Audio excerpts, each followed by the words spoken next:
Conceptos como el de opinión pública o el de democracia emanan de la filosofía política y ofrecen soluciones institucionales a los problemas políticos. Sin embargo, no han podido brindar una solución teórica a las problemáticas que se plantearon.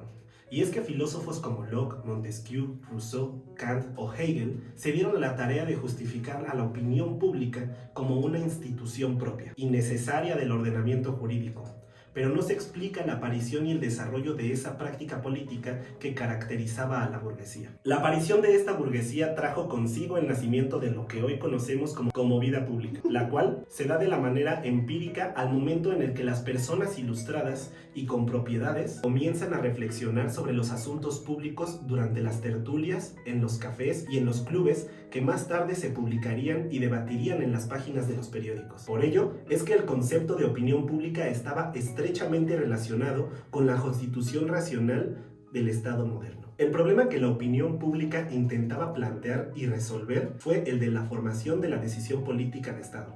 Más en particular, conocer cuáles son los criterios para poder considerar una decisión política de Estado como válida. Y es ante este cuestionamiento que surge la opinión pública como respuesta al problema. Es decir, la opinión pública permitía validar las decisiones gubernamentales en la medida en que dichas decisiones se ponían bajo el escrutinio social. Por lo tanto, la filosofía moderna entendía el concepto de opinión pública como el carácter público, racional y libre de opinar sobre los asuntos generales o públicos de Estado, y que además cuenta con una argumentación racional a fin de neutralizar las opiniones empíricas erróneas y así producir un consenso general. Este racionalismo extremo provocó que los acuerdos políticos fallidos se debían a la ignorancia individual, pero esta no era generalizable. En otras palabras, se asumía que la opinión pública era siempre racional. Con el nacimiento de la prensa y la edición empresarial se modificaron de manera profunda los medios y las formas de opinión. Los procesos de producción informativa y literaria se relacionaban ya no solo con el Estado,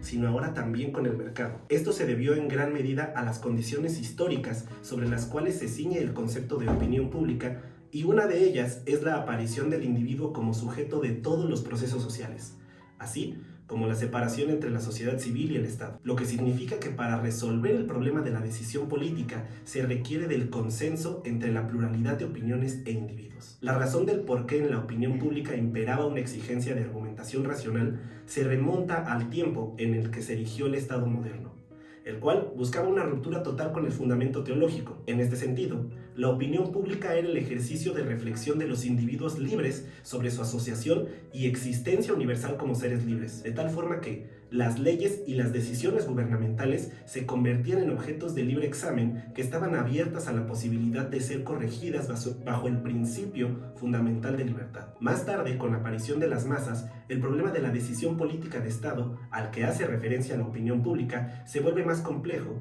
debido a que se repolitiza lo social, es decir, se hace público lo privado y las fronteras entre el Estado y la sociedad civil vuelven a desaparecer, haciendo de la opinión pública un lugar de presentación y argumentación de demandas políticas y posiciones teóricas, pero ya no se entendía como un lugar de posible consenso, y tampoco había una certidumbre de que el razonamiento pudiera lograr un consenso general vinculante de la decisión política. Para Luhmann, la opinión pública no puede dominar por encima del detentador del poder, no le puede dictar al mandatario cómo ejercerlo.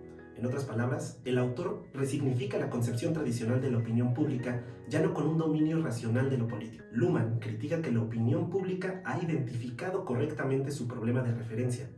No obstante, no ha problematizado su respuesta, puesto que da por sentado que el consenso es posible solo a través de una discusión racional.